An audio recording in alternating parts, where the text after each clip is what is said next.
Hi and welcome to the second episode of the second season Agile Toolkit tutorial.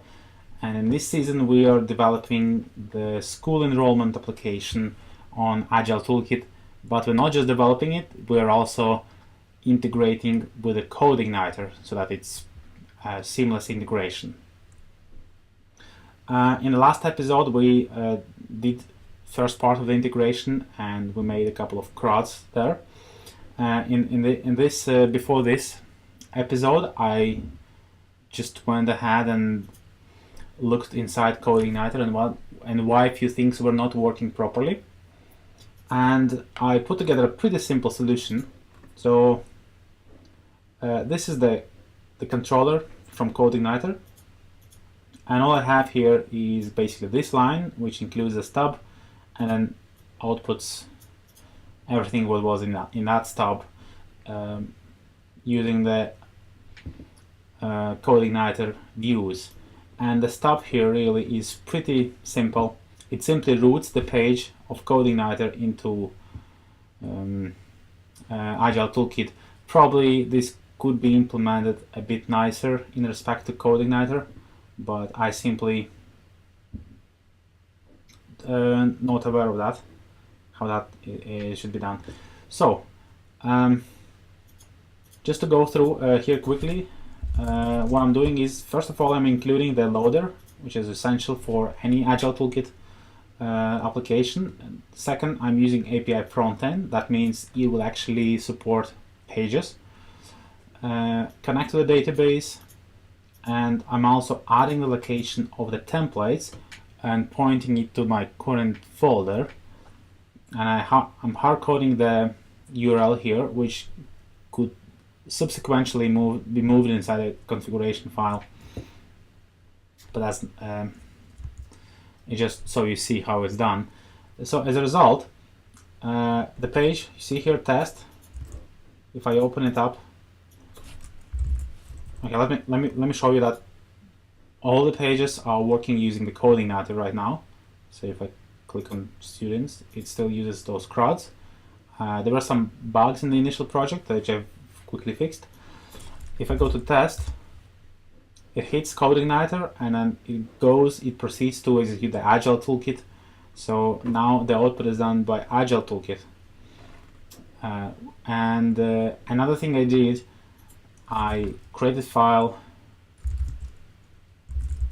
templates/default/shared HTML, and I simply moved our header in here so to have it look similarly. So now as I go through from one page to another, I would be simply switched between two different frameworks, and the authentication takes care of both frameworks.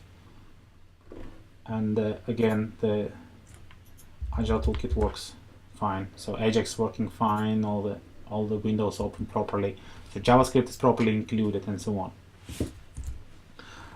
Just to show you one modification I did. So the Agile Toolkit has a really simple approach to templates, and it has this file called shared HTML, and you can see it here on my screen. So it contains all the default HTML. If I don't want the footer, I could just delete that, and now we have no more footer. Same with logo and the header. But in addition to HTML, you can see there are a couple of tags in here. They look like a PHP tags, but they actually are the special template tags for Agile Toolkit.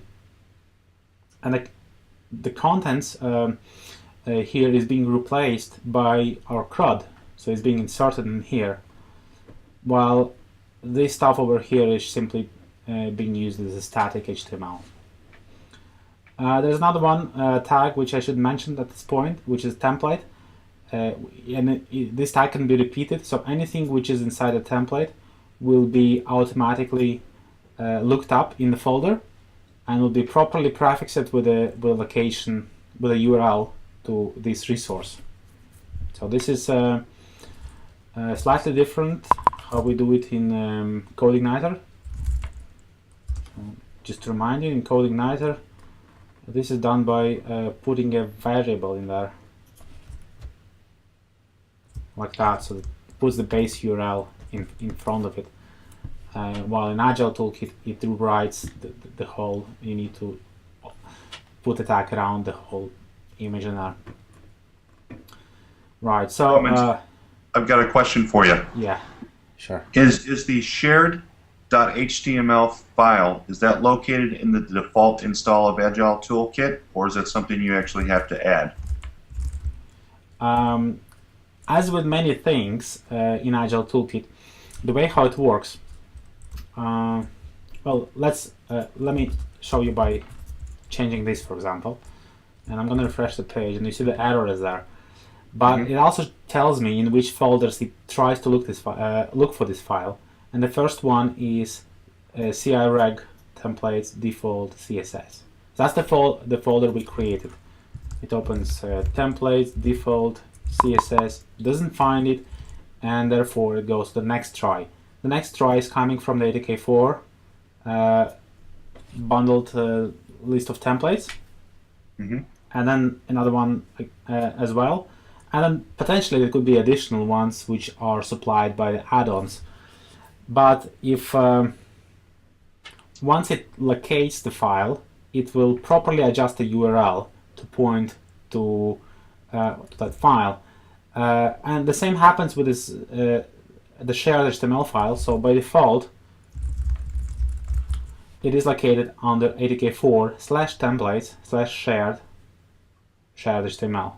But if I copy it outside and put it outside of ATK4, then my copy will be used instead of that. And this principle of substitution is used across everything in Agile Toolkit. So you could substitute PHP files, JavaScript files, any file could be, if it's placed locally, it overrides the file inside Agile Toolkit. So you can take any file, you can copy it out, and let me open that one. You just show you side by side. It's pretty much identical. I simply added this line, which wasn't in there initially, and I added a header as well. Okay, so standard practice would be to not modify anything in the ATK4 folder directly, but copy it and modify it there, and Agile Toolkit will pull it from the default, the root directory. That's correct, yes. And also, sometimes you can inherit class and adjust it, but sometimes you simply can't. And if you want to modify the existing class, and this is a last resort usually, but you can copy that class out, place it locally, modify it. In this case, if Agile Toolkit is being updated in the future, you don't need to worry about applying your patches to the toolkit. All the files you have patched there will be local to your project. Okay, got it. All right, so okay, let me save that. Back to this. One other thing I should probably mention is, if I go to shared HTML and look at the menu, you see they use those long URLs. So in Agile Toolkit there is a way how you could put a link to the page, and that's the page tag. So I do it like that, and if I move over invoice, you see it still retains the same URL, but now it properly constructs it from the configuration file. So if for example I commit the change and you install it on a different computer, it would retain the proper URL and would be much more portable. So in Agile Toolkits we do not put any prefix, we simply use either page or the template, and there is another tag, what's called GS, for JavaScript. So if you need to include some additional JavaScript, we can actually include from here by saying GS here. Right, so that's it. If we need to add, let's say, companies, currently it uses grocery CRUD. If I go inside here and I simply need to, okay, what do I do? Include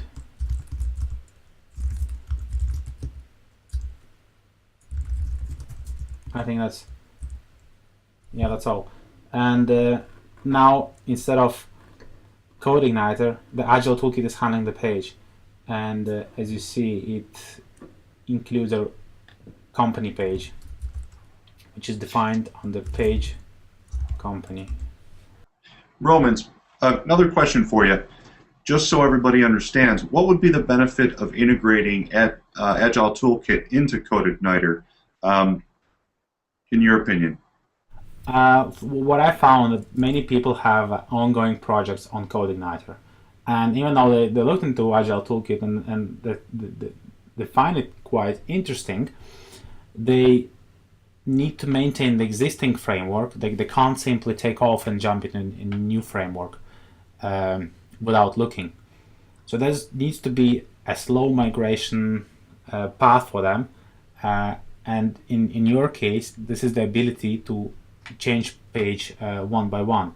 If the project is new, then of course you don't need to do any of that. You simply go with Agile Toolkit. You don't need CodeIgniter, but it's just impossible for many companies to simply switch the framework quickly because it takes a lot of time. Clear. But if it can be done over time, then there are several levels of integration. So first of all, we could replace some of the UI, like some of the pages, while other pages will still look the same. It looks different, but it's not a huge problem at this point.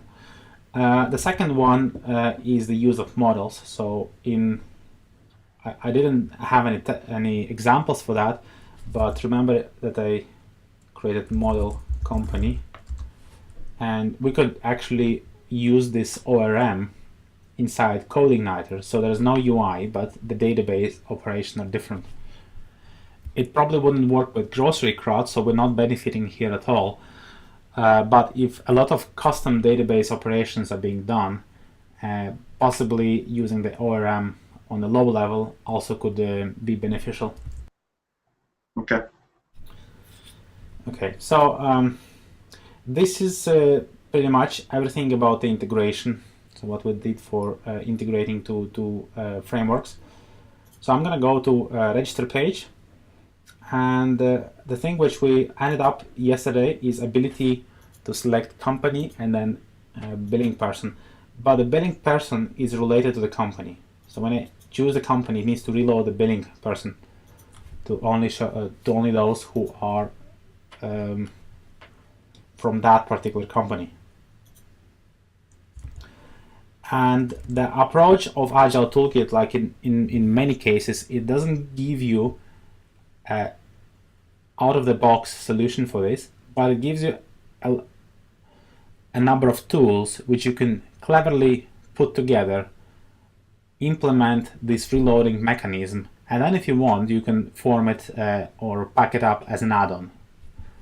So it can be made as an add-on, but Agile Toolkit doesn't concern about implementing all the possible features, like reloading in different patterns, but it focuses on providing the underlying architecture for implementing something like that. So when I'm going to be going through the enrollment page, I would be talking about how we load individual fields, how we pass the data, and so on and so on. Okay. Right, so well, that's something we can clean. Do you understand what is happening in these two lines? Yes. It looks like you're adding the form, and then you're setting the model to the student model. Yeah, so we bind the form with the model student. Now, model student has a number of fields. Again, that's a unique feature to Agile Toolkit, that the model actually has some meta information about each individual field, such as caption, validation, and so on. And when we bind them, it populates all the fields in here. But every time it populates a new field, this field now exists as an object. So, for example, form elements. This is an array. This is an internal array and it exists in any element, and it contains the sub-elements. Let me just dump keys of that. All right, just to show you what's inside in there, so you know what's in there. And as you can see, there is a model which was added inside the form. There's a controller for binding model and the fields, and the rest are just the regular fields. So company ID, billing ID, full name, and so on. And that name corresponds with the name of the field. So if I want to do anything with this particular field, then I can access it by form get element and then specifying the billing ID like that. So I already used this construction in a previous Hangout, but maybe you didn't notice or paid attention to that. So there we have it. So that's a billing field. That's one of the fields we'll need to use. The second field will be the company ID, right? Company. I'll call it company field. And company ID. So now I have references to both fields for my easier access, and I could do certain things with it. First, let me put the event on the company field. So I could say, whenever this field changes, we would show alert 1, 2, 3. Okay, let's see. Okay, works fine. If it changed again, it says 1, 2, 3 again. Good so far. The next challenge, and usually when I'm coding with Agile Toolkit, you see, I'm trying to do it one step at a time. I'm not trying to code lots of screens of code and then just try to figure out why it works or why it doesn't work. Instead, I just add it one by one, and I debug at every step. That's the standard approach. So inside alert, now I want to show the value of this field. So I'm taking the company field again. This time I want the value of the field. So I'm using this construct here. Let's see if it will work. 37, 44. Okay, so I'm back to 37. So right now, every time I change it, it will alert, but it will use expression inside the alert, which accesses the value of the field. And by the way, this val, this will call the jQuery UI method. To show you how this is working, I can add debug keyword in here, and then the chain will be outputted up here. I don't know if it's readable, but you see that this is what's inside the alert. And if I add that to the external, to this one, I will be able to see the whole construction. So it says whenever it calls the univ alert, and then in the brackets it uses that the value of that same field. That's a handy way how you can debug the jQuery chains, JavaScript chains, and do something with it. Any questions about that? I'm clear. Yeah, you're clear. Okay, the next thing I need to explain about Agile Toolkit is widgets. And widgets is something coming from jQuery UI. If you're familiar with jQuery UI, you would know what widget is. This is like a plugin for jQuery, except it is a bit more friendly. It can be used several times. It's more object-oriented and it's more reusable. So we're using those widgets, for example, to make the form behave nicely. So normally, when you have a form and you try to submit the form, let me just add a submit button here. It will refresh the page and send the post data. In our case, okay, let me. Oh, let me say billing field.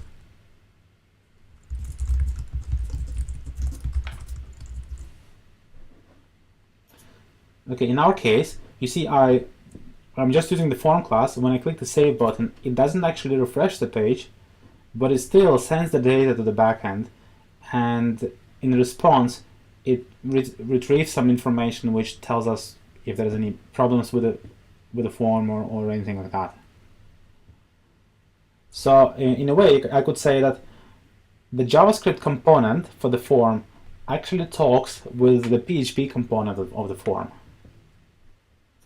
Let me look quickly at how it's happening. So if I look at the network here and click save, you see there's a post request being sent using the Ajax. It contains all the field information. Let's look at the response. So response is a simple JavaScript which is being executed when it's received. And it tells that this selector of jQuery, this is the name of the widget from jQuery UI, and this is the name of method and the arguments. So this widget supports this functionality of showing the arguments on the browser side. And this is that widget implementation. So you can actually open that jQuery widget. Can copy locally, modify if you want to do different things here. Okay. This is the file for the form widget. So it's not visual, but it implements quite a lot of functionality in there. And one of the things here is one of the methods is called reload field. It's not properly documented. Like this is one of the places in Agile Toolkit with the least documentation. Okay. I understand it needs to be added at some point, but it's not. That's probably the only. This method and the second method, the only two methods which are being of interest to anyone. So what we need to do is we need to call this method of the form, which will take the necessary field and reload it for us when I change that. So instead of using alert, I need to change to call this method. So let's look. When the company field is changed, I can specify something in here, which would be billing form GS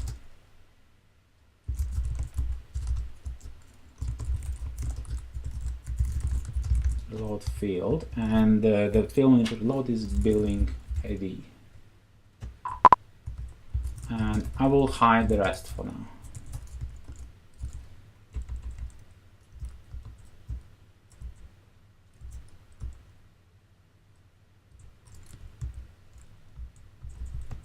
Okay.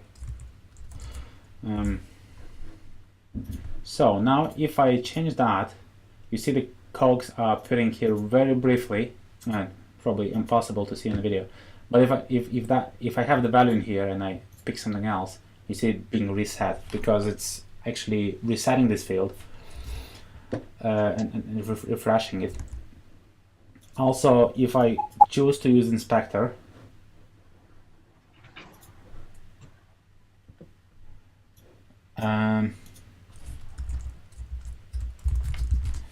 if I choose to use inspector and look at the network here, you will see that it actually sends a request for the new field data, and there is this select in here. Now the problem is, even though it's refreshing the field, it doesn't filter it properly. And now we need to take our knowledge about this val in here and pass it on to back to us. Okay. So the ITK form takes two arguments. The first is billing ID, the field, and the second one is the URL. So I could say this API URL, which is basically the path to our current page. Let me also do the debug on this to see what's going on in there. Yeah, so we're calling it a form reload, and it gives this URL in here. But what we can do with the URL is we can put it inside an array like that, and here we can specify additional arguments. Company ID would be this value. Okay, I don't need that anymore. So as I refresh now, you see there's an array in here. So number 0 is a URL, and then the company ID is a key, and the value is this JavaScript expression. So it literally would refresh the field, and it would pass the value inside of here. Let me also do the var dump for the get parameter. So I'm going to refresh that now, and you see it did refresh, but also has this get thing in here, and the company ID is 32, right? Nice. What can we do with that? The element, if that get parameter is specified, then we can take the billing field. It should have a property model, and we should be able to add condition to that model. Now let me see how what kind of model is going to be used there. So model student for the billing ID, it uses the billing model.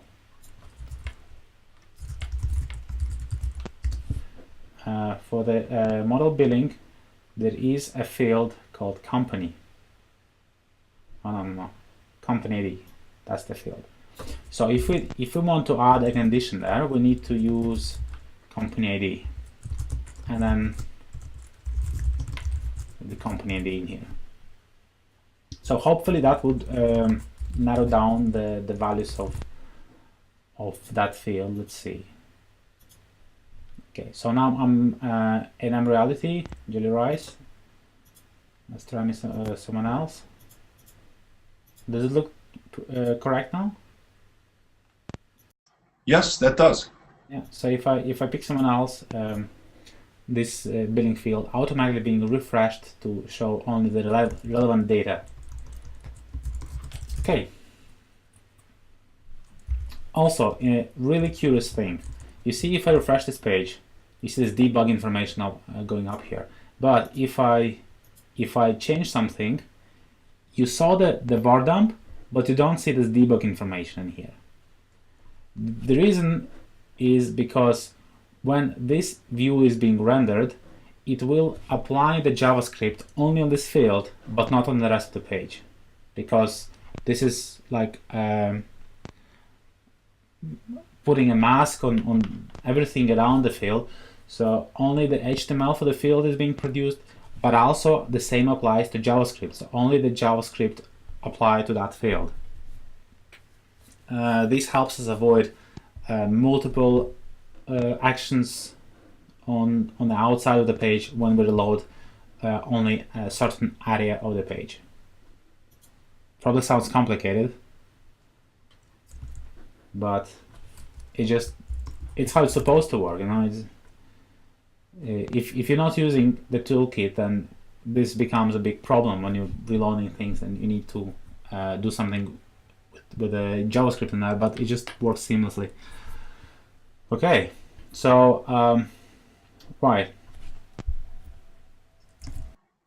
So with a few lines of code, we've got a dependent drop down here. Yeah, so I pick loans, and then Okay, let's pick someone else. And then it's just supposed to work fine, but we don't have the handler in here.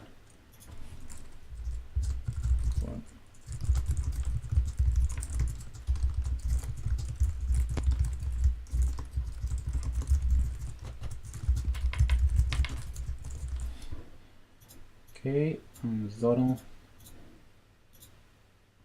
It says success. All right. Yeah, it's just pretty much a few lines of code.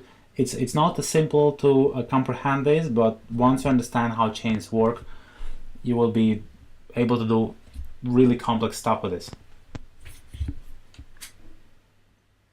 Nice. So what is the next thing we should look at? So if we were looking at doing some more stuff with the jQuery UI,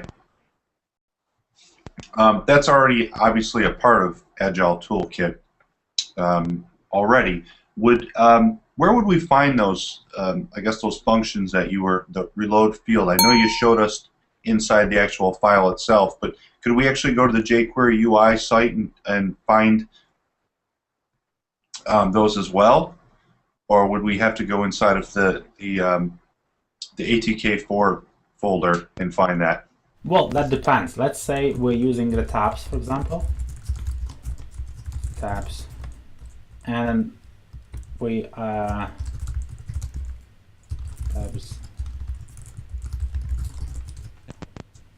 student.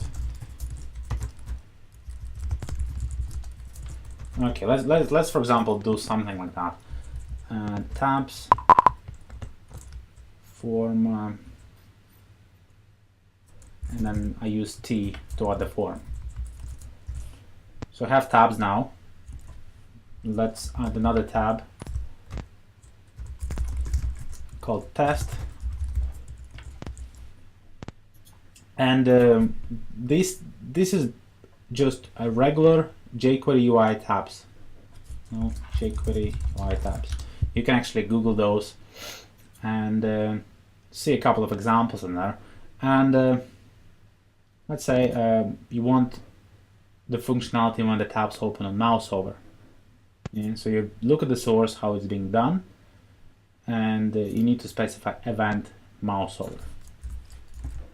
The problem is here we're dealing with PHP stuff, and it's not the JavaScript stuff.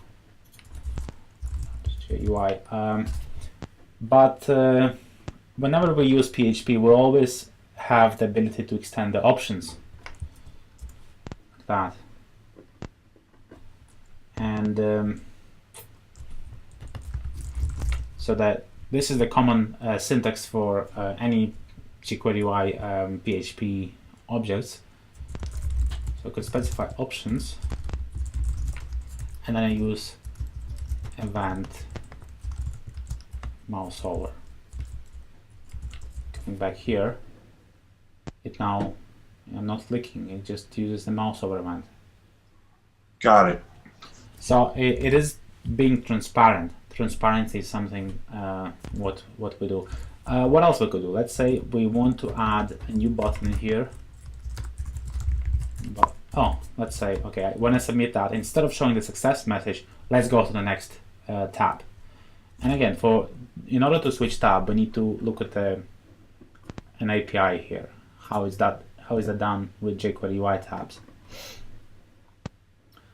And methods.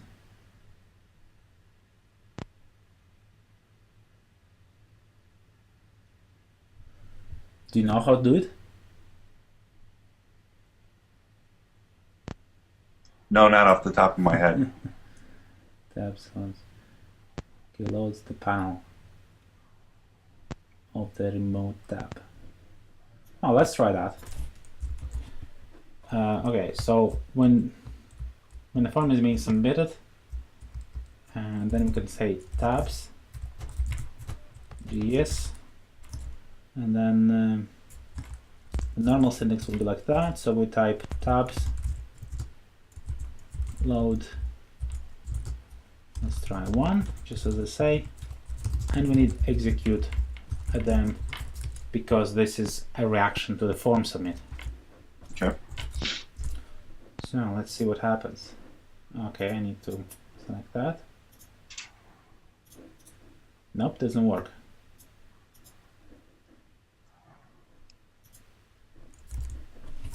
So maybe it's 2.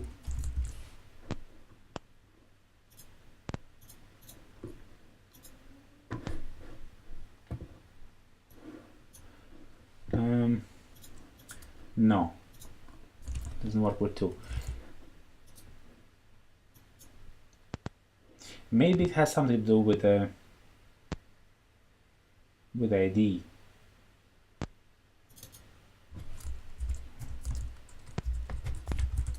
Well, let's try, but I just not sure how. No, it doesn't work. So yeah, I just don't know how to switch the tab. Is Okay. anyone who is watching this? Does anyone know?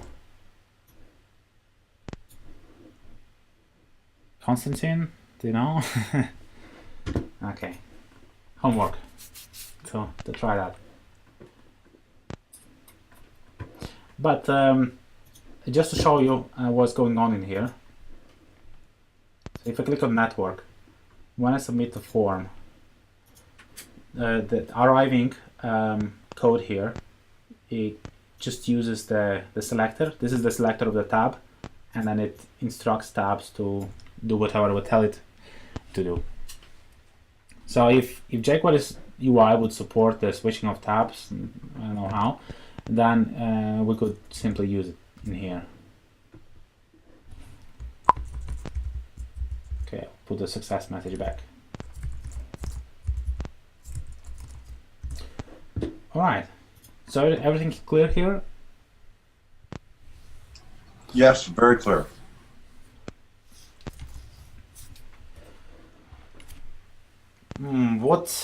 What else we can do? So the whole idea about converting this form into multi-step, basically a multi-step wizard.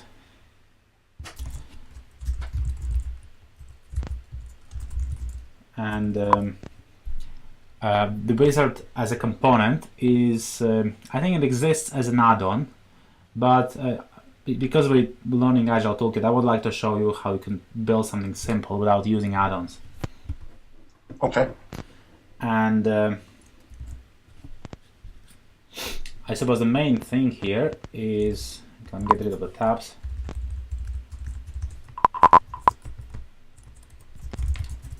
Is we need 2 things. First of all, we need a couple of pages, for 1 page for each step.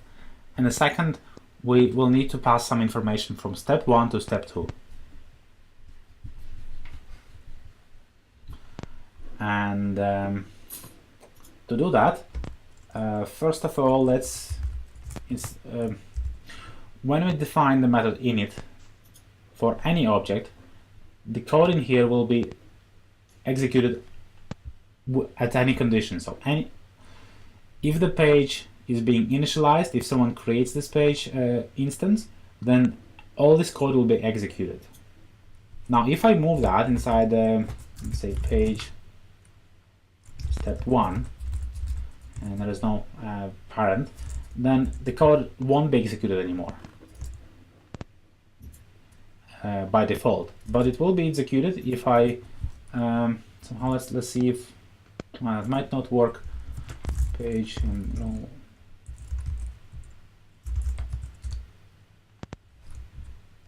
yeah, let's do it slightly differently.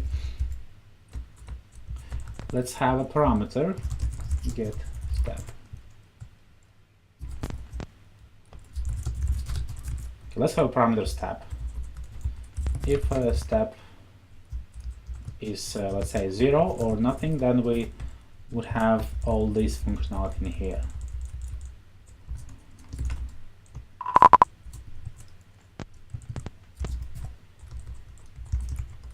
And if step equals 1, we would simply add lorem ipsum in here. So line 11.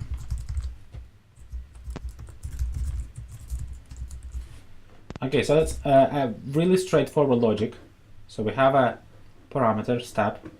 If it's doesn't exist or is 0, then we go down this path. Otherwise, we simply have the other thing. Okay, so what happens if I specify? Should be 2 or 1? Yeah, should be 1. If it's 1, then I have lorem ipsum. So now how do we go from one page to another? And there is a method called. Let me quickly go into the univ chain. So you see, commonly when developers write application in PHP, they tend to put a lot of JavaScript code simply inside HTML templates, which results in a big mess, because these guys are PHP developers and not JavaScript developers. They know how to use JavaScript, but they don't know how to do it properly. So to give a tool how a developer can keep their JavaScript methods in order, we provide a functionality called the univ chain. And this stands for universal chain because it does everything. If you just scroll down here, you will find a lot of useful things. For example, you could show alert. Previously, we used univ alert chain to show the alert pop-up, and this is how it's implemented. Really easy. You could do timeouts in here. Okay, could redirect us. Could log something into the console if console is defined. Display form errors if we want. And there are many other things like form submission. I don't know what it even does. Reloading things. Okay, and so on. There's also the success message. Oh, there is a dialogues in here. Dialog box. Dialog URL, frame URL. So this is commonly used. Dialog OK. This is like an alert, but shows the jQuery UI dialog with a K button. And the reason here is the following. Inside the page, we can execute a little bit of JavaScript. It does convert PHP into JavaScript, but it's by no means a substitution for the real JavaScript code. And this is where the real JavaScript code is located. So you could write a proper JavaScript in here, and in a PHP function, you simply call that method. But the method shouldn't be in a global context. It should be inside this library. So this is like our library, which is called univ. And there are documentation how you can extend this and add additional functions yourself. We might do it later on. And it can be also spread across multiple files. So there might be add-on, which would simply add a couple of more methods inside the univ chain. Plus, if you worry about compatibility, you can create your own chain, which wouldn't be called univ, but would be called something else. And then it would be independent from everything else. So that's how we can get from the jQuery UI namespace into the univ namespace, and then call methods from there. So one of the methods in there is called location. Location. So I pass the URL, it does the document location thing. So this construction is not possible to write inside the PHP here, but if I call the method, it just do exactly the same thing. Location. Next, what do I type in here? This API URL. So I need to go to the same page, but I need to pass a parameter, step being 1. So if the form is filled out successfully, I will go to the step number 1, and that's the 0 step. Okay, so let's see if that works. So I'm here, I'm going to pick the form. I click the button and I go to the step 1. Now I want to have some sort of visual presentation on top, which would tell me which step I'm on. So I want to add a nice view called menu, and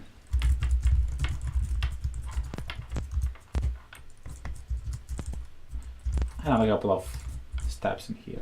So it's now here, but because of the way how I positioned it, it appears in all the steps. 1, 2, 3.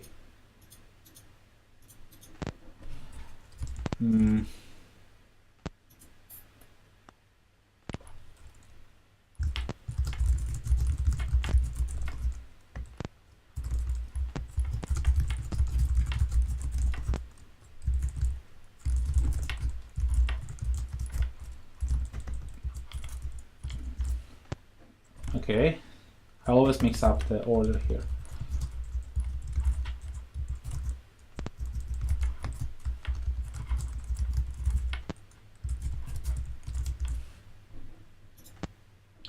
Okay, so now if I click on step 2, I go to step 2. If I click step 1, I go to step 1. It kind of helps me navigate, go back and forth.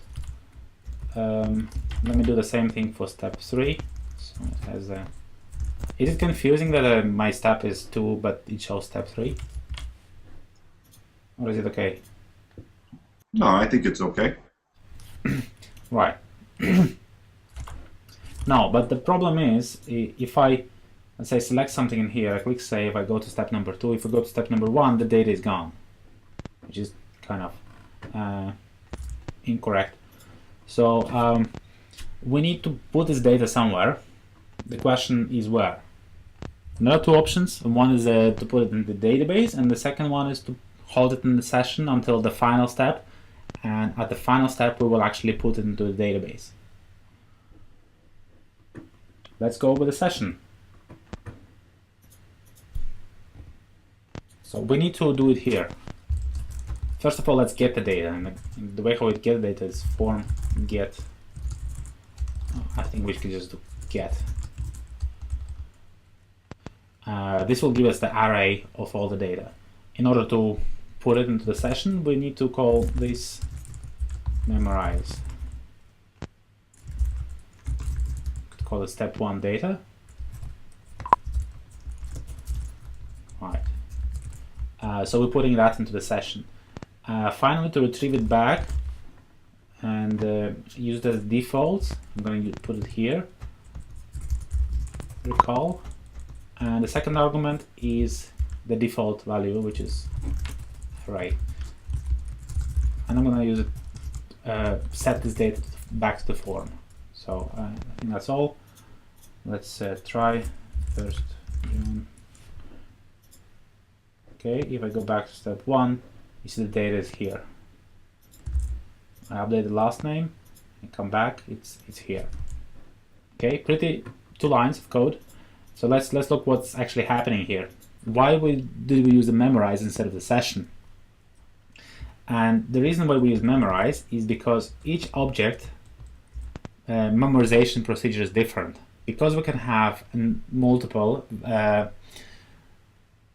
instances of the same object, we want that their session space would be independent. So let's say you have some sort of widget on the page which does remember. Oh, for example, a good example is paginator on the grids. You know, as you paginate one grid forward and there is another grid on the page, you don't want that other grid to be jumping around as well. So they need to have some storage, but the storage needs to be independent. And memorize provides exactly that. So when I save this data inside the storage of this page, so this refers to the page, then no other page or no other object will be able to access this data. If I do actually want to share the data between different objects, I would simply use the API. Okay, because API is constant. And I could memorize things in API as well.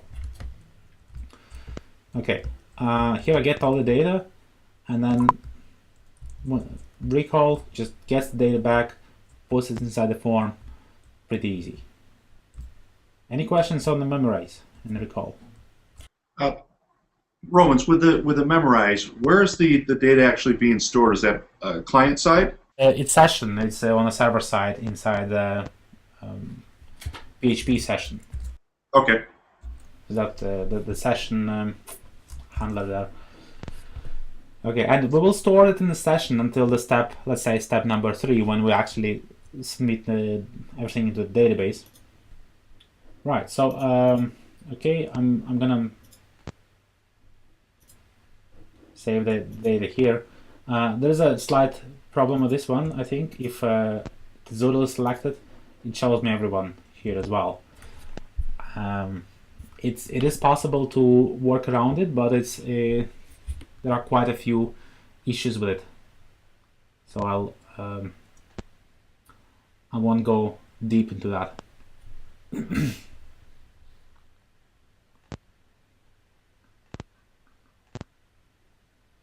Okay.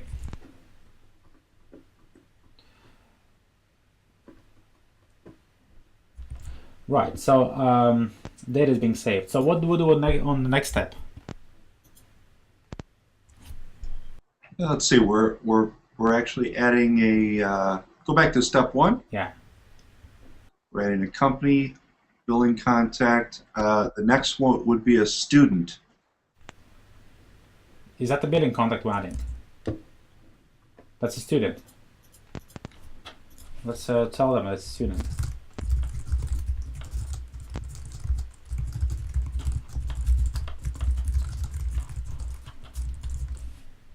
Oops.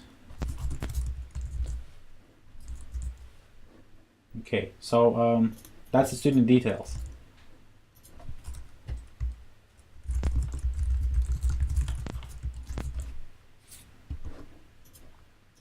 Yes. Okay. So student after student, you would actually go to register. Okay, so I create a new student first. Yep. Then I go here. And what do I do?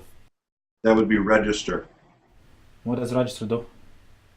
That will actually register them into a class. Okay, so I need to pick class. Okay,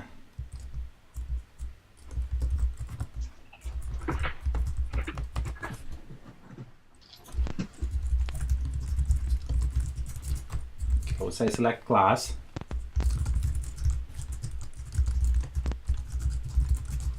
Is there any model we can use for this? I don't think we have one. Enrollment?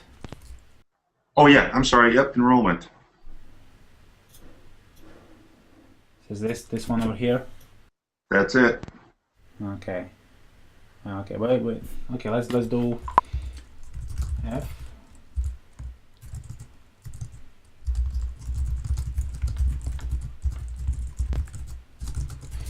Enrollment. Okay, we don't have the model for that yet.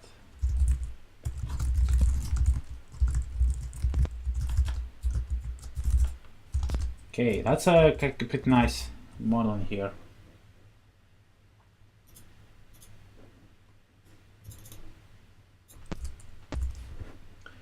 Lots of fields.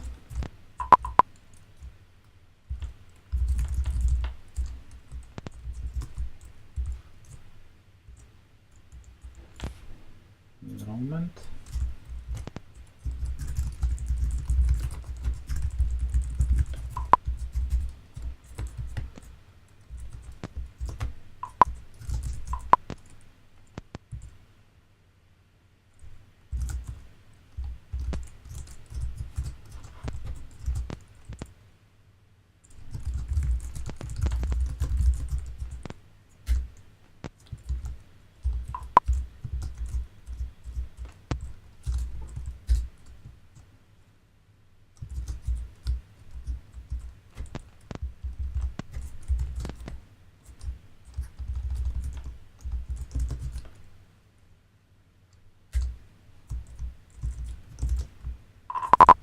Okay. So we added the fields and enrollment have ID. Okay, it has ID, company ID.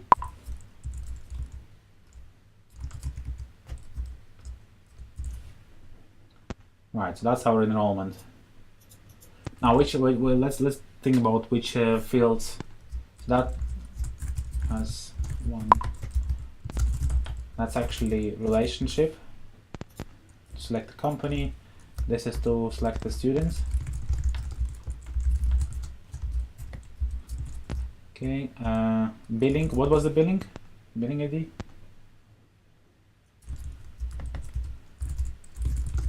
That was billing. Okay, next is class. Let's see if we have model for that. I don't think we have.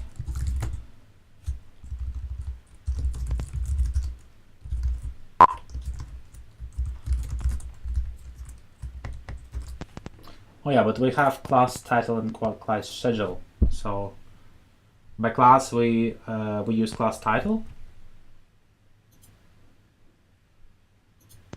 Let's see.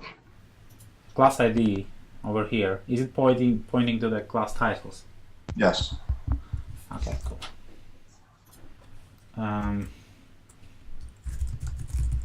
Class titles.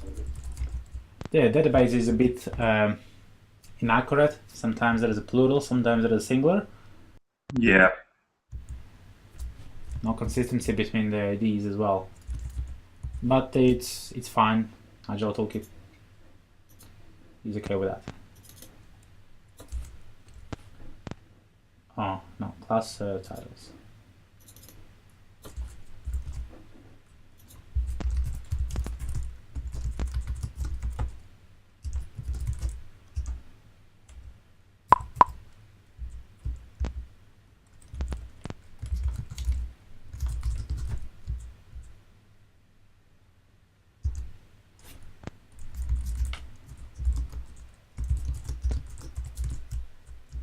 Okay, one other thing I wanted to do is make sure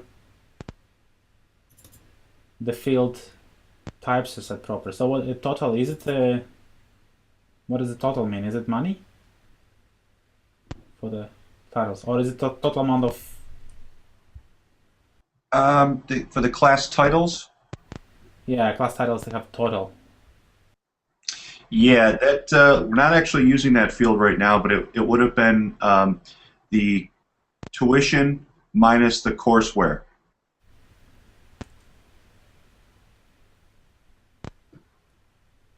Okay. Okay. Do we need to add some additional fields here? So we got classroom, So that's for the class. class name, tuition, courseware, total. You actually don't need the total, but if you want to add that and show some. I'll take it out. So again, one other thing about the toolkit is that I can simply take out the fields. No view or nothing inside Agile Toolkit will know about the existence of the field. So you know they will not be touched if I delete it from here. And inside enrollment, let's continue. Okay, that's a title field. Let me set that.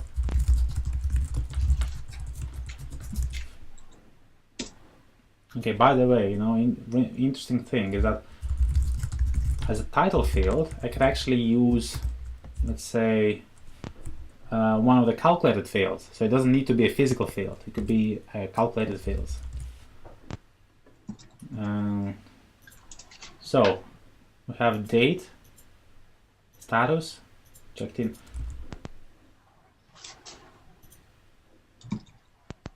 Are there some values for the status? It says tiny in. Yeah, the status would be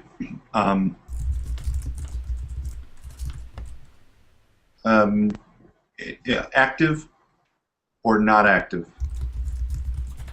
Okay, much better. So now that we have status, it also is a drop down. We can also display it as a radio box form. Okay.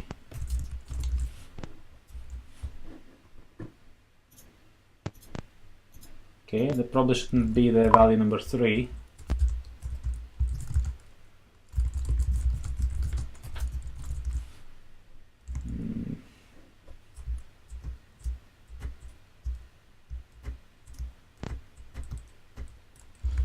Okay, I don't remember how to remove that.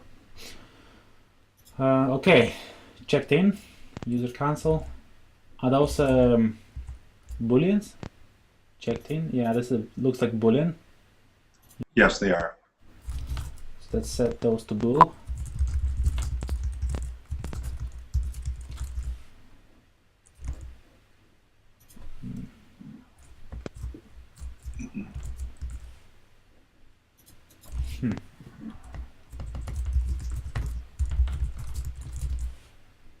Okay, there we go. And no show. Is Boolean as well. It's if he skips class. Yep. Yeah. PO purchase order. That is a text field, so could be a regular text field. Cancel notes. This looks like text area. Yep. And invoice status. Okay.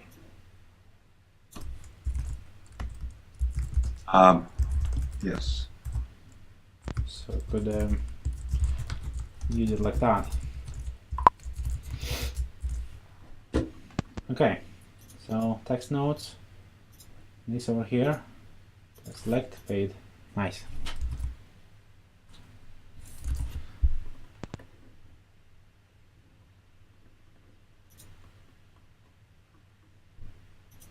Okay, do we need to do any pre-filling in here? Oh, first of all, like, so we add the student. When we add the student, we specify the company, billing, ID. So I suppose those fields are no longer necessary for this screen.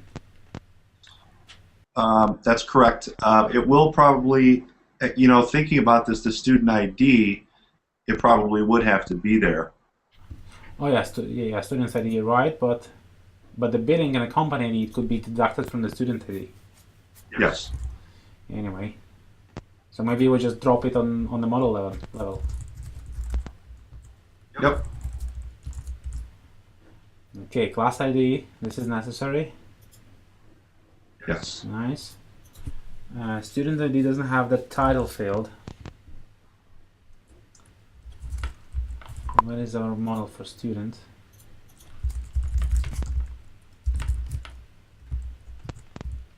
First. Well, let's start with first name, but ideally it would be a combination of first name and last name. So I'll show you how we can do that. First, we need to add expression, which is our way to define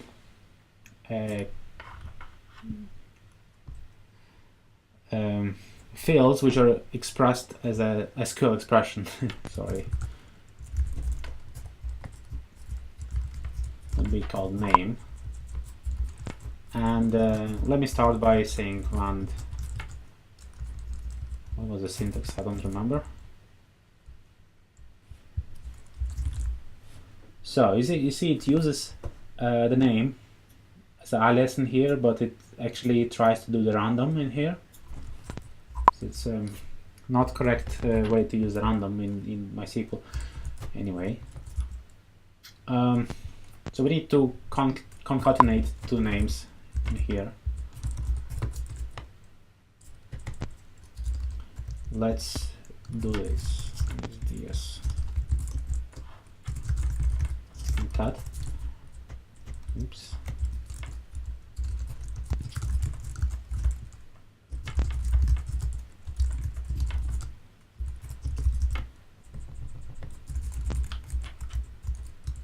And space in between.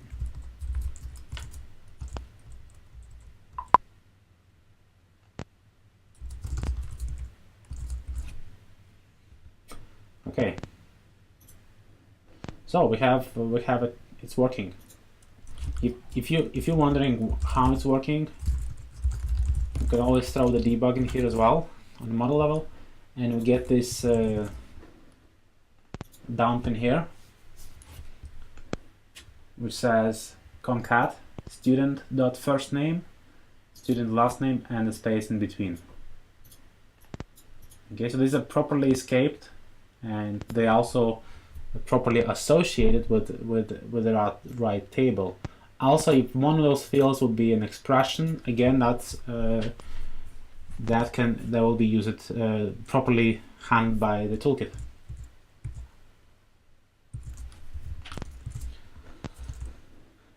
Okay, that's the name for the students. Checked in. I think some of those fields are not necessary for the registration form.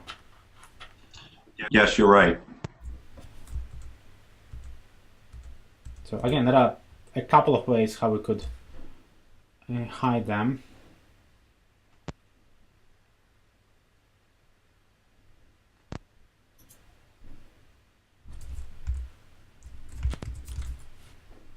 And I suppose the easiest one is just take our form,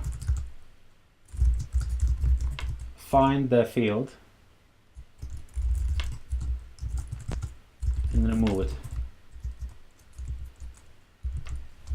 Was there an underscore in there?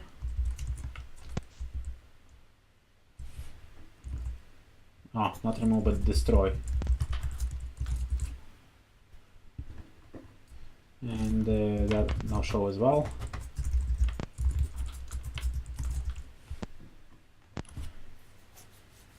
Okay. What is user cancel? That would be if they cancel or not. We probably don't need that at registration either. Okay.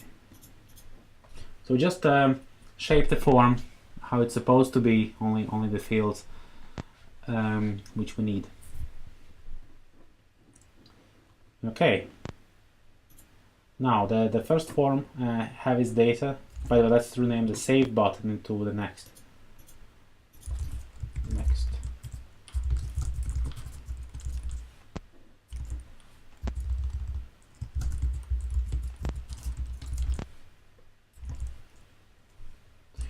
Yeah, the interesting thing is when you specify labels for a button and some other things, it automatically escapes any HTML characters I might have inside there. So this is just made to avoid some sort of HTML injections, but if which could be done by accident. But there is a way how to get around that. So.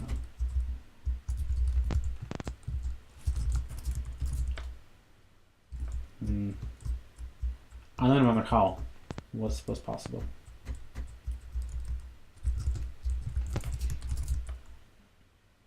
Yeah, that's it actually. So it's set HTML. If I just use set, it will type the as is in there, will escape it. But if I use set HTML, it will not escape.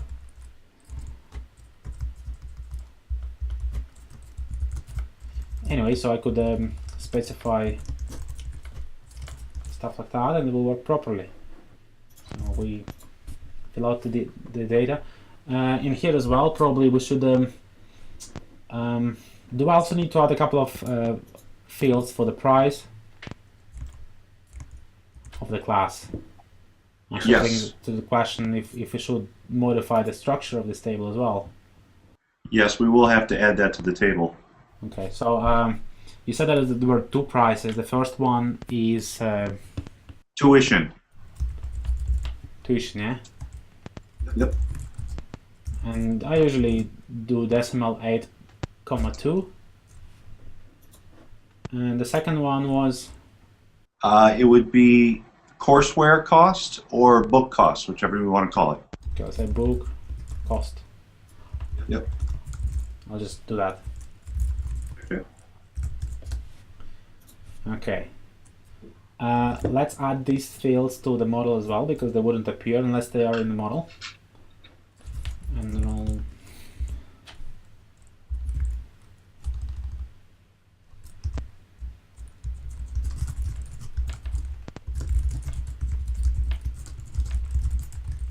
Agile Toolkit has a nice type called money. It appears as a normal field, but it is being presented in grids as a money. And the second one was book cost. which is money as well. Okay, now in here we could what we could do is look at previous enrollments and try to find some historical data and use that. We have a couple more things. Where the dates ID, yeah, the dates, we'd have to pull dates available for the class. Like that? No, it's already, actually it's already in there. If you go back to the form, yeah, it's already there. And is it coming from the schedule? Yep. From this one, yeah? Yep. So how does it? Oh, okay. So he need to pick one of the from the schedule from the class. Yes. Okay.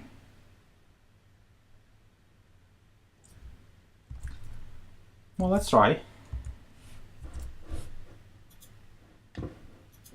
Hi, can you hear me? Hello? Hello? Hello? Yep. Hi. Some problems with network. Okay.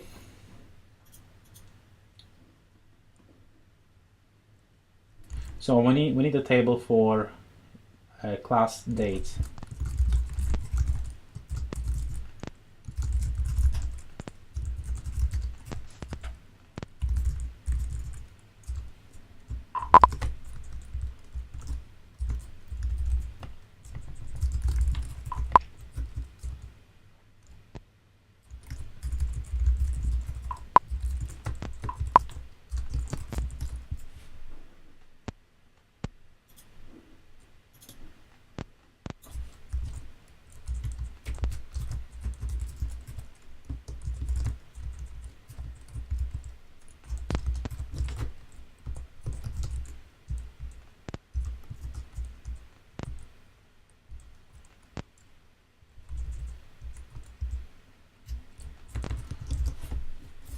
Okay, class title ID.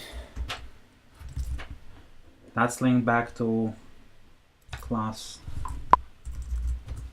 as one class.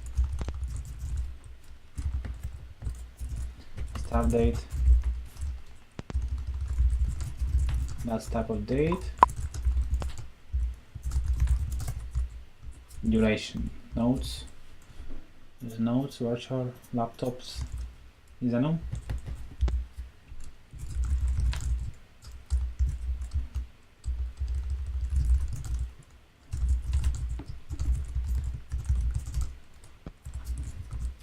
How many laptops? Well, laptops would be Boolean. Yeah, or no? Different. It says yes, no. Like public, private.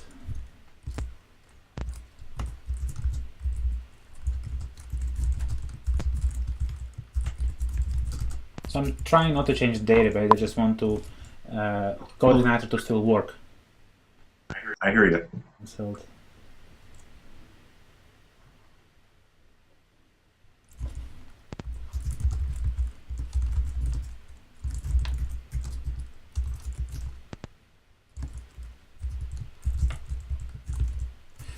by the way, we can also use the defaults in here.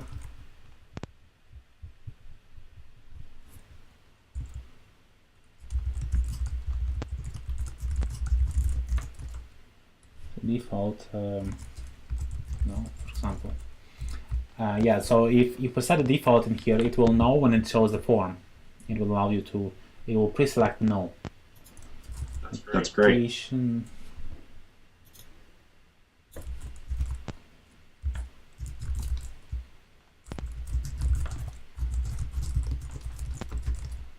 instructor, just name, yeah.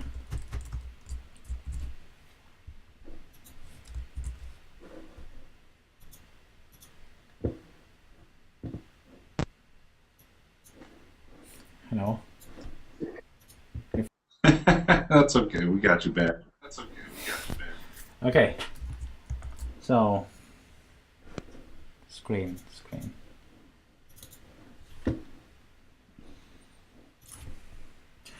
Okay. Where was that? Oh yeah, we needed to add it to this field.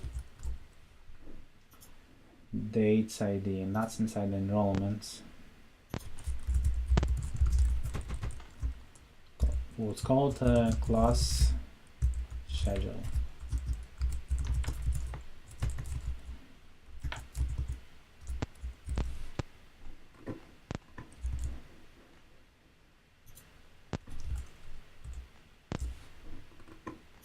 Oh, I call it class date. Okay.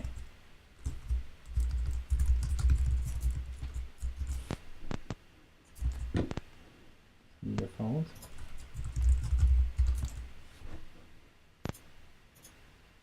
Okay, so it says we try to call this on the field inside line 16.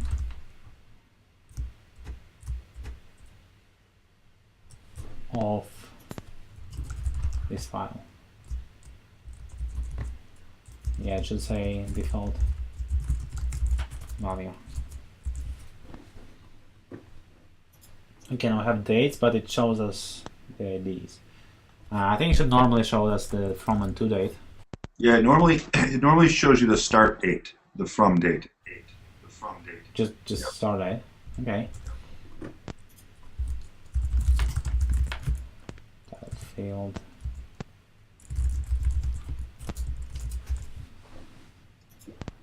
There you go. Okay. But that should be for a specific Correct. Class only. Correct. Right. So yeah, we could. I suppose we could use the same technique for reloading the fields as we did on step 1.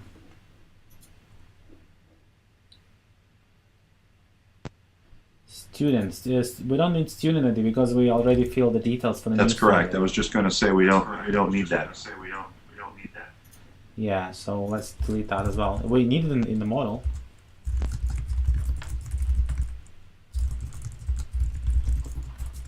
So let's try that. Status PR console. Okay, I think everything is done. That form looks nice.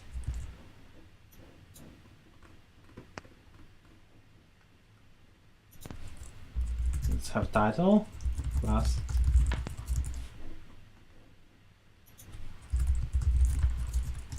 Number 3 would be the confirmation. So let's have a very similar handler in here for this form. So if the form is submitted, company. Oh, we don't need that. We need the company. So we just memorize things. Step 2 data, and location goes to step number 3. I think we'll probably need also the back button.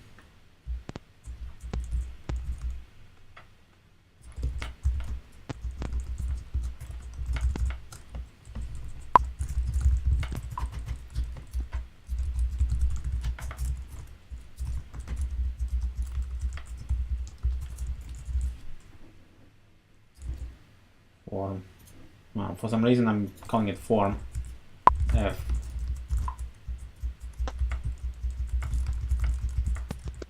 I'll just rename it into the form.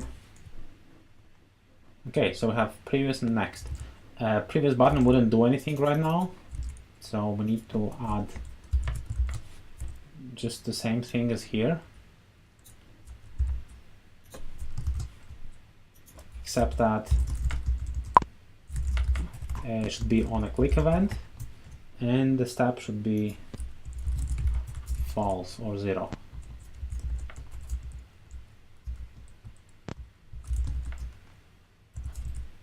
Okay.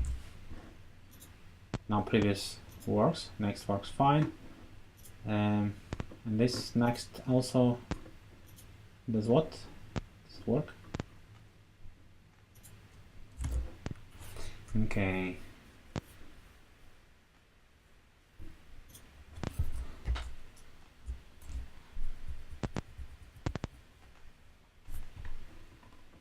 one other thing, we need to have.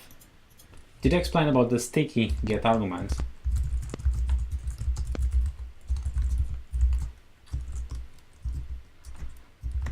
So sticky get argument will be preserved over any links generated after we define a sticky get. Really essential thing missing from any other framework I saw which does anything with UI, but it's kind of very essential. Allows us to pass some additional parameters which were necessary to initialize this particular page.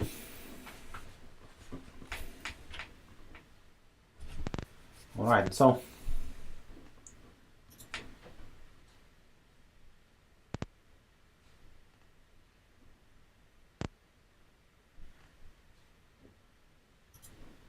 okay, so it complains about the status. So let's say let's start saving, and we will also need to recall the data to this point. Okay, so we choose class, date, click next. If I go back, we have the data. Everything looks cool. Step 3, confirmation. So on this step, we need to grab the data from the session and put it inside the database. How do we do that? First of all, we'll use recall.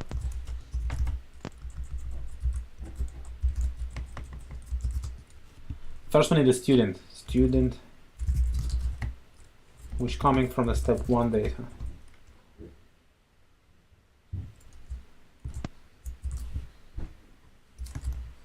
Okay, form.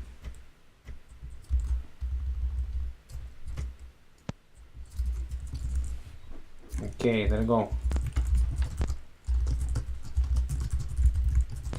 Let's see what's inside. Nice. We have some nice data in there. Is it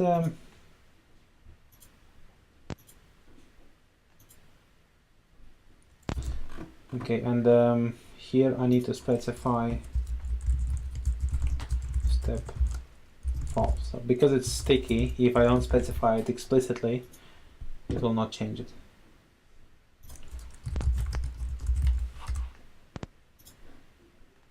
Okay, so we have the data, John Smith.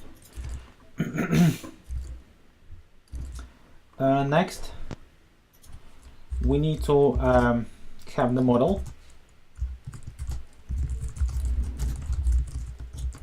for the student.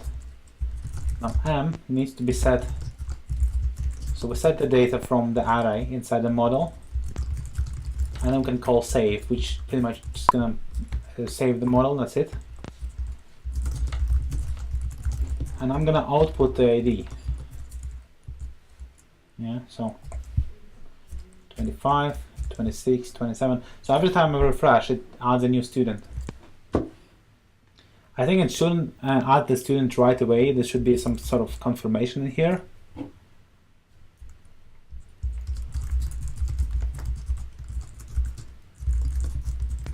Are you sure you want to proceed? So this part could actually be in front, doesn't matter, but and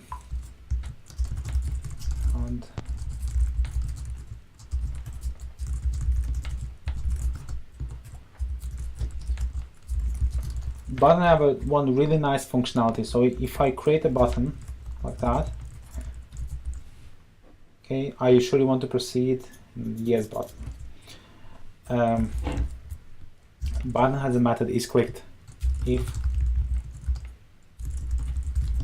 very similar to how form works, and then it will automatically initiate the callback, and it will execute whatever is inside here, and it will expect the chain like that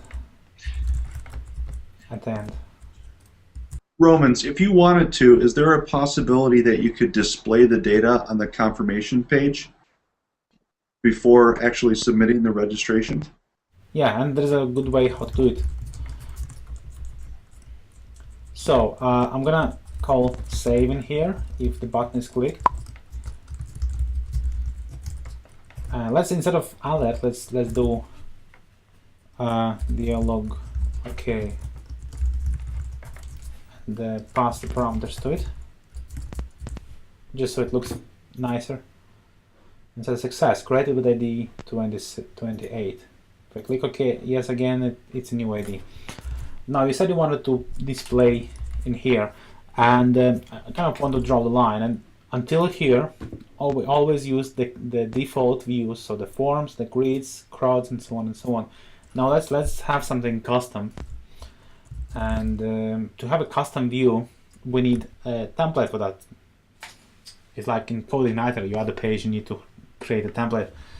So in here as well, I'll create a folder view. It's not necessary, but it's just to keep things in order. Student.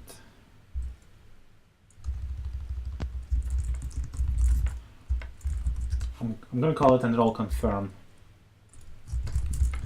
And I have a really poor HTML skills, so forgive me about that. Border 1, I just want to be able to be visible. And I would go name. And I want name to be displayed in here.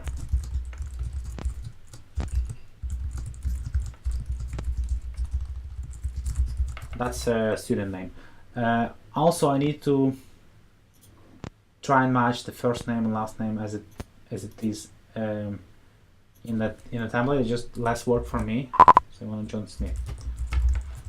Okay, but before that, I have added the HTML file, but here we have PHP everywhere. So how do we link the PHP with HTML?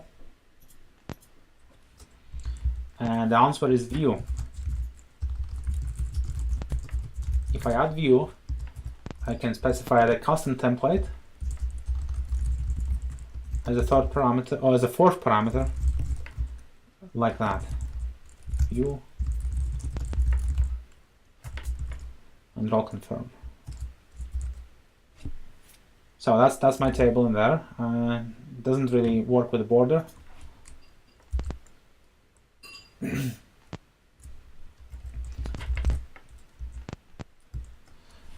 What other stuff we could show from the student? Let's show the company. You know, that would be curious. Let's try company. And the company would be so for now it's just a static. There are no data inside. But next, let's attach the data. And first thing I need to do is define tags in here. First name.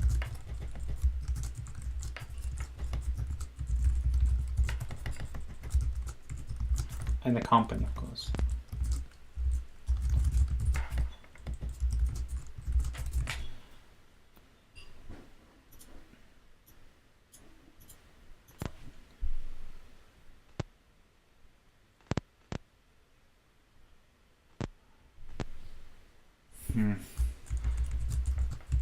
Okay, that's going to be in the V. Okay, let's see if that would work. Might not work. Then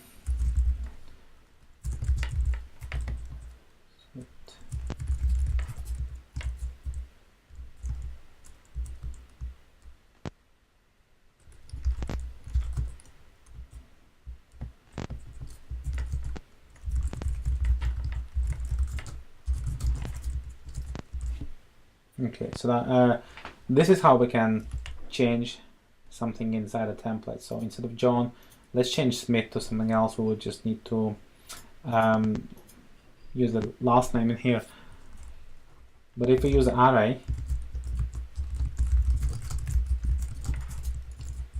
and it has the matching first name and last name, it's supposed to set them.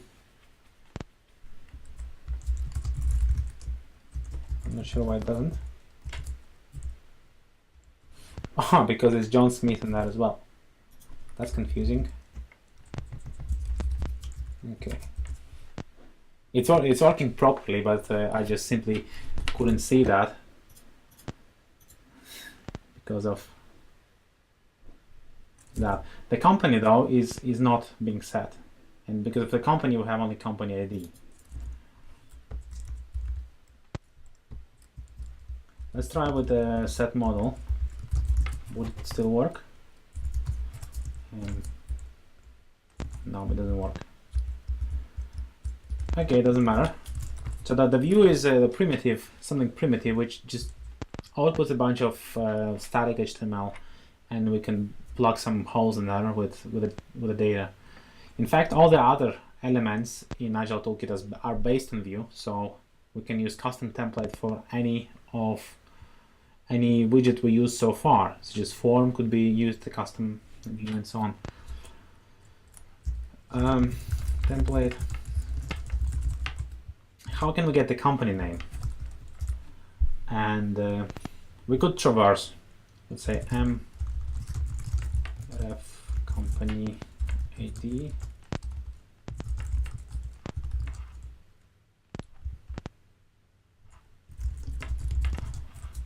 I'm not sure if it has the field name. What field inside the company we have? Company name.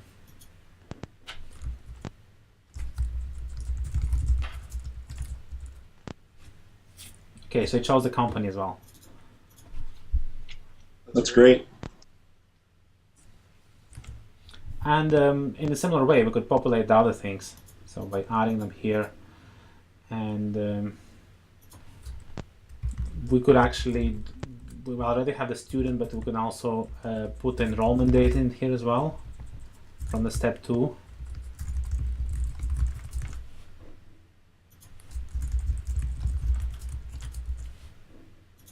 So what kind of date is coming off here? Tuition, let's say tuition, we want to show the tuition.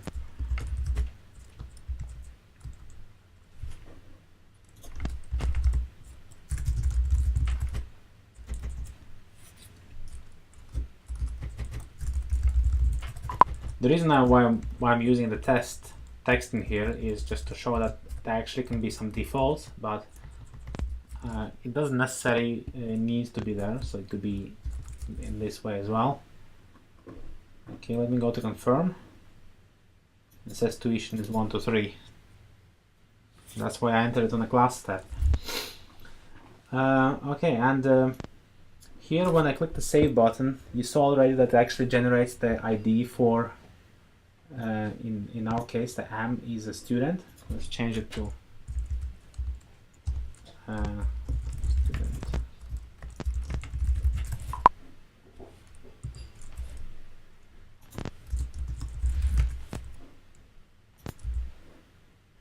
Okay, so it saves the student first, and then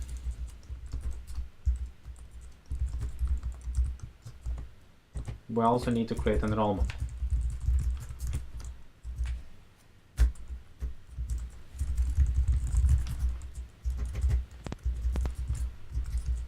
Okay, and we need to say that as well. But before we do, we need to set the student ID.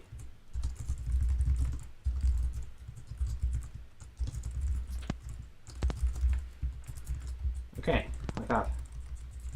There's a relationship between them.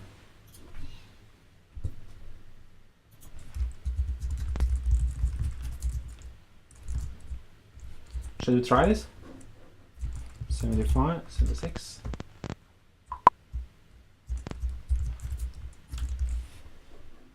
Okay, let's go. Oop, some error here. Invoice status cannot be null. Okay, so we can actually see what kind of data it tries to insert in there. Insert into enrollment. Inserts in Agile Toolkit always use the list name of fields, and it used parametric values in here. So as we're looking at A10, which is empty.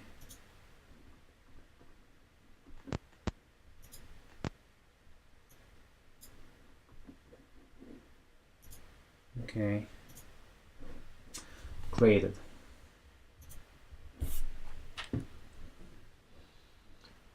Nice. Very nice. Yeah, so it puts in the database. We can double check that it's in here. 48. Company ID. Yeah, we forgot about the company ID, billing ID. Student was set properly. Class is okay. Status is 0. Should be 1. Yeah, we should probably eliminate those fields and specify the values manually, or use a reasonable default. And we have a tuition and a book cost in here as well. Great. So we have oh yes, and what do we need to do after the whole thing is over? Forget the whole thing about the details of the student, and possibly send them to the step number 1.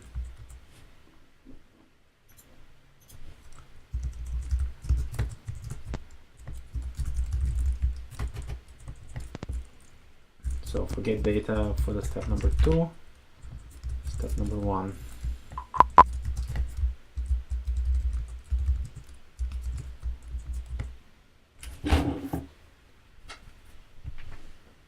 Okay, I'll touch on another interesting subject. And when we look inside the univ, the dialog OK method, you see it actually comes with a bunch of 4 parameters. Title, text, function, options. The reason why there is no comments in here is because it's really easy to understand what happens with the options. They are just passed inside the dialog box and then used by jQuery UI. The function is a callback, which is going to be executed when the dialog closes. So we could specify that and tell when this is being closed, we'd like a user to be redirected to step number 0. New application.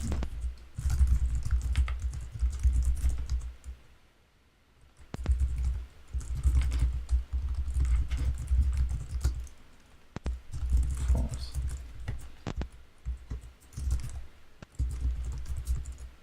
Okay, the only thing here is if I'm using this bit over here, it will call location before user actually does something with the box. We need to wrap this up inside a function, and there is an enclose method for doing so. So let's try it again. Click yes, click OK, and I go to the first step and the whole thing is clear again, so I can start entering the new student now. Okay, should we wrap it up for today? Yes, I think that's quite a bit. Very useful information. It's been a good session, 1 hour and 40 minutes actually. Thanks everyone for attending. It was not many people online because of the holidays, but hopefully in 1 week, it's Wednesday, we'll keep the same time, and I hope to see you again.